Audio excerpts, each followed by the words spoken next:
этих картин рассказывает свою историю. В этих работах мастера декоративно-прикладного искусства говорят на языке крымско-татарского орнамента, которому обучил их художник и исследователь Мамут Чурлу.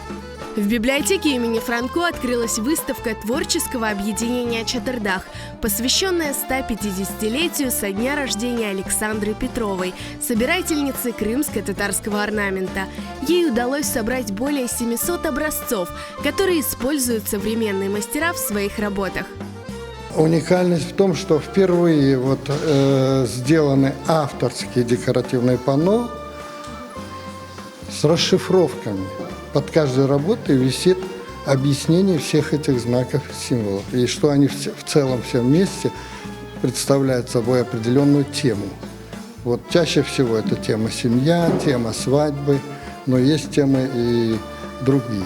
Это каждый зритель может прочитать и познакомиться с системой знаков крымско-татарского орнамента. В этом уникальность этой выставки.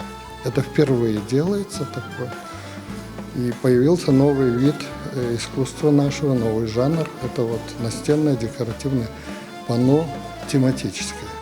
В экспозиции представлены работы 21 автора. Впервые крымские мастера выполнили большие орнаментальные панно на бумаге акриловыми красками. Этой работой хотелось передать гармонию, которая царит в семье, семью, которую я знаю. И хотелось передать этот позитив, который царит в этой семье, и программу, создать программу на будущее, на положительное, на процветание. В данном случае представлена моя работа, называется она «Достаток в семье». Здесь изображено дом. Борис – это мужчина, Роза – женщина, это семья. По бокам расположено, это заложена будущая семья. То есть девочки в роду, мальчики, тюльпанчики. Сегодня представлена работа под названием «Женское счастье».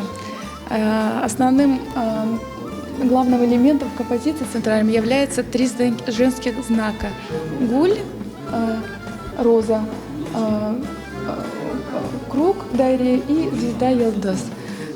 Вокруг центрального знака расположены мелко чередующиеся элементы. Вот они, можете посмотреть.